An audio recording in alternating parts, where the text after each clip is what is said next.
on 11 at 11, a shooter on the loose in a community in mourning. One day after a triple murder at a Danville shop, reward money is now on the table. Plus 10 days until a government shutdown, what Congress has to do to stop it from happening. Plus, local lawmakers are speaking out about the health care bill that's complicating the process. And Louisville trounces FIU. We'll tell you how the Cards pulled off a blowout 72-0 win. Good evening and thanks so much for joining us tonight. I'm Chelsea Rabideau. Danville police are still looking for the person who murdered 3 people at a shop on a main street in town. There's now a $10,000 reward for anyone with information that leads to an arrest. 11 at 11's Brittany Gonzalez spent the day in Danville. She shows us how the victims are being remembered tonight.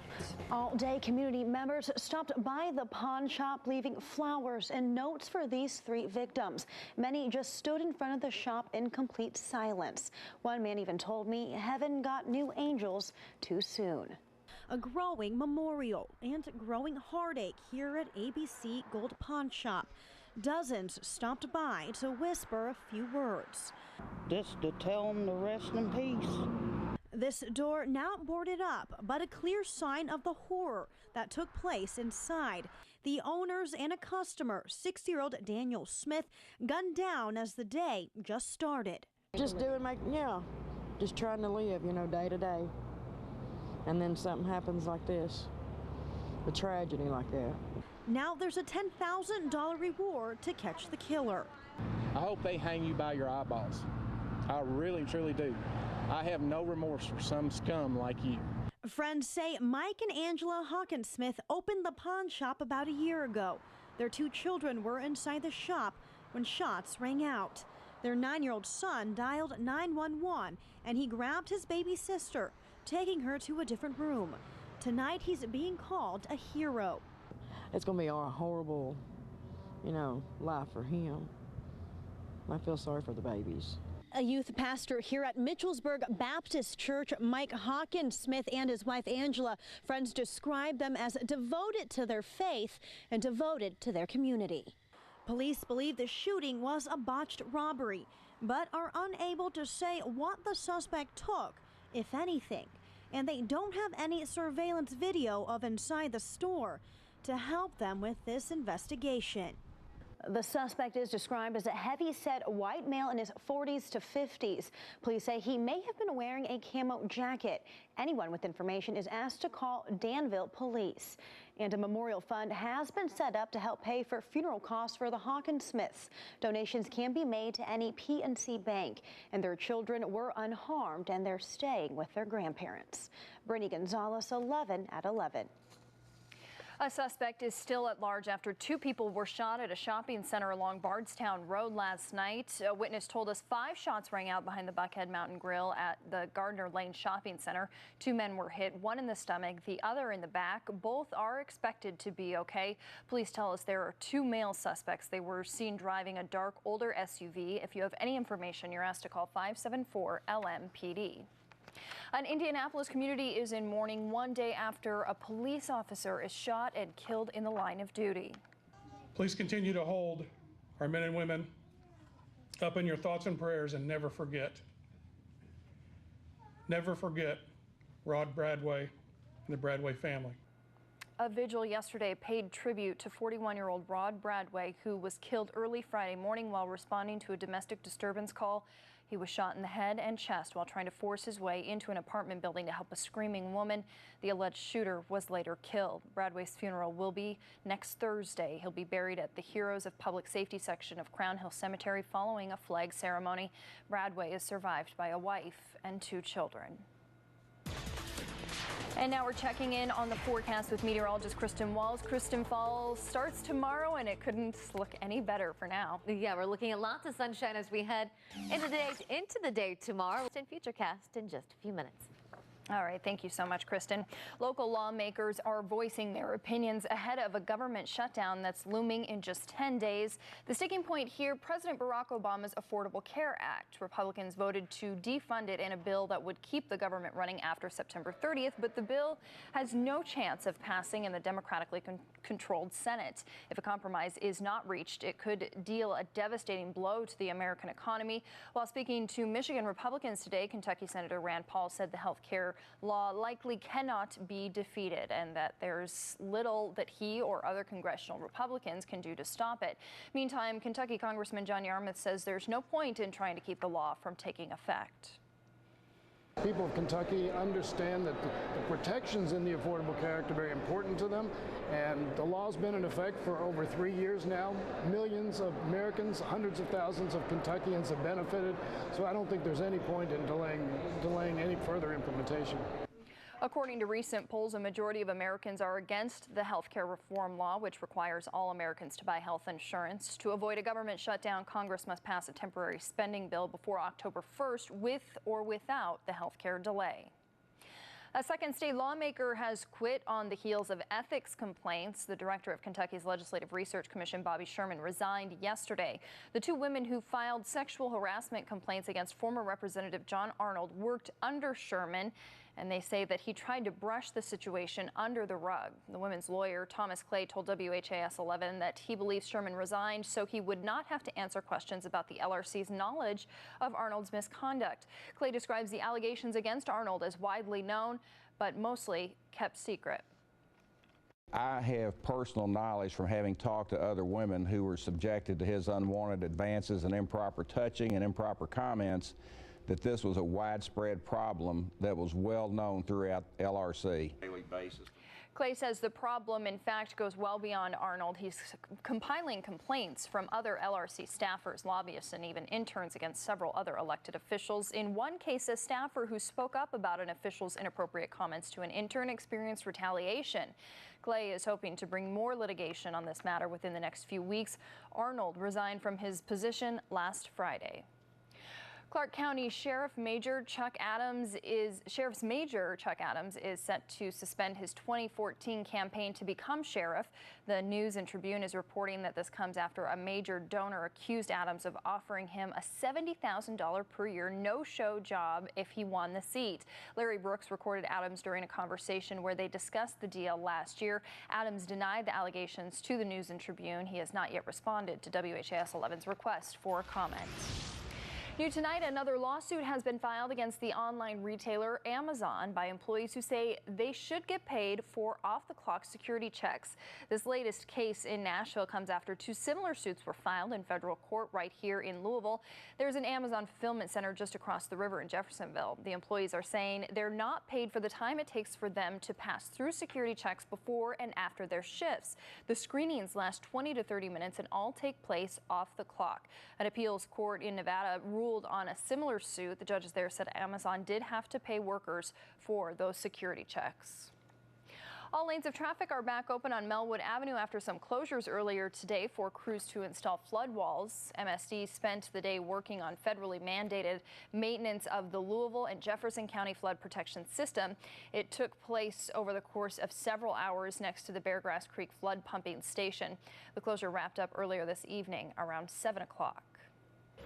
And more local news right now. Biking to beat cancer. That was the goal of a cycling event today to benefit the Norton Cancer Institute. Participants could choose from 35, 65, or 100-mile courses. And there was also a brand new 5-mile family ride this year. Almost 600 people helped raise thousands of dollars for Norton. I just love it. I've made so many friends along the way and participated throughout the years in training rides, and this event has really taken on a life of its own, and people just love the work of the Norton Cancer Institute and love to come out and participate in the Bike to Beat Cancer. Those who attended today also had a chance to be the match and get their cheek swabbed to enter the National Bone Marrow Registry. Celebrating 85 years with a big block party. That's how the Salvation Army marked its major milestone. Those who turned out enjoyed carnival games, moon bounces, live music, and of course plenty of food. And everything was completely free. Part of the idea behind the event was to make residents aware that the Salvation Army can help them meet their needs. We can't do everything, but we try to do our part. So we just want them to know that we're here and that we want to serve this community along with all the other churches that are here. We just want to do our part. And so it's exciting to just let people know, because sometimes people don't know that there's someone to help them. And we want them to know that we want to help them. More than 400 people came out to today's block party. Gunfire still erupting at a Kenyan mall in a horrifying terror attack that's claimed dozens of lives. Who the shooters were after in the assault that even claimed the lives of children. And China bracing itself as a massive storm barrels closer and closer when it's expected to arrive, and why it's forcing several communities to prepare for the worst. And if you love the weather outside for today, we'll see more of the same as we head into your Sunday. For the first day of fall, I'll take a look at your Sunday forecast along with your 7-day coming up after the break. On air, online, on your mobile device. You're watching WHAS 11 News. The terror attack on a shopping mall in Kenya has turned into a hostage situation. Bursts of gunfire are still ringing out hours after the horrors began. So far, at least 39 people have died. The victims range in age from 2 to 78 years old. ABC's Chuck Sievertson has more. Terrorists unleashed a brazen attack on a shopping mall in Kenya's capital, killing dozens and injuring at least 150 others. 2 Canadian citizens died in the terrorist assault. Several Americans were injured. The gunmen stormed the upscale mall shortly after noon, first shooting shoppers in the parking lot and throwing grenades. Then the terrorists moved into the mall, which was hosting a Children's Day event. The armed group took hostages. One witness described how they separated Muslims and non-Muslims. Now we are here to rescue only the Muslims. If you are Muslim, stand up and go. Shoppers hid under stairwells. Others dared a desperate sprint to safety. We tried escaping and they threw a grenade. And the sharp particles entered me into my hand and my leg. Emergency medical technicians tried to get to the wounded and dead. Police and military units began surrounding the mall. Some were injured. Kenya's president tried to comfort the nation as the hours passed and the death toll mounted. I ask God to give you comfort as you confront this tragedy. Al-Shabaab, a Somalian rebel group with links to al-Qaeda, has claimed responsibility for the attack. The group said it was payback for the 2011 push by Kenya's military forces into Somalia to stop the fighting there. And they have threatened more attacks. Chuck Sievertson, ABC News, New York. In Iraq, another deadly attack today, this one at a funeral tent packed with mourners. A suicide bomber detonated a car full of explosives, and then a second one blew himself up in a Shiite part of Baghdad. At least 65 people were killed in the blasts. A short time earlier, a suicide attack on a police headquarters killed 21. These were the latest bombings in a region that's recently seen an uptick in violence. This is leading to fears that Iraq is slipping back toward the sectarian killings that followed the U.S. invasion back in 2003. Early reports are indicating there were no survivors in this helicopter crash just north of Phoenix. It happened just before noon today. Local officials say the aircraft, a privately owned UH-1V helicopter, went down nose first. It was destroyed in the crash. Witnesses described flames and black smoke rising up from the site where the chopper went down. There's no word yet on how many people were on board at the time. And this evening, China is bracing itself for a massive storm expected to make landfall tomorrow. Provinces in the path of Typhoon Usagi have issued a level 2 typhoon alert, the second most serious in China. The storm is packing winds equal to a Category 5 hurricane. Usagi is expected to drop massive amounts of rain as it comes ashore near the densely populated city of Hong Kong. Communities along the coast have been told to prepare for an emergency. Already measures have been taken to block strong winds and reduce losses. Another look at the local forecast with meteorologist Kristen Walsh. She's joining us now. Futurecast isn't showing any more rain for days. It was just dumping last night, but it is going to be a great start to autumn tomorrow. It really will be, Chelsea. We're 85 degrees on Friday. We're still looking at 80 degrees, 83 degrees as we head into our day on Saturday. We may see some small rain chances, Chelsea, moving in here on Saturday, but overall, pretty quiet forecast. I know. You know, I was out in between shows tonight. I was out going to a couple grocery stores, and there's just something about the way the air feels tonight. It's just a little bit cooler. It just smells almost like autumn. You know what I was thinking about this evening? I wanted to get my jackets out. I don't want to do it just it's yet. It's almost jacket and sweater time. I don't want to do it just yet. Well, then you look at the forecast, and we've got temperatures in the 80s. It's going to warm back up. Yeah. All right. Thanks so much, Kristen.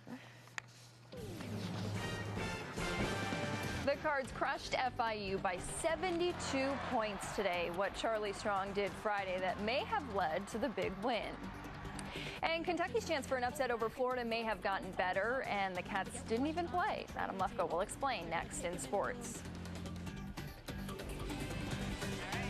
And Louisville literally making a splash on the national scale. We'll explain what exactly is going on in this zany scene. Your video of the night is coming up.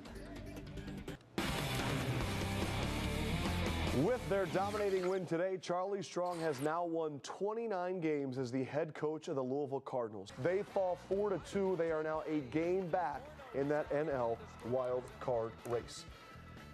It's been interesting to watch Louisville's coverage today, because everyone's like 72-0, and they show one touchdown play. That's what happens when you play FIU. It's rough.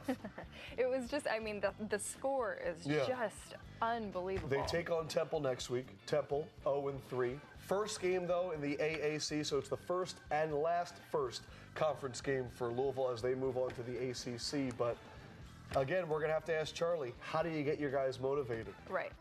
All right. Well, that's his job. We'll be right back.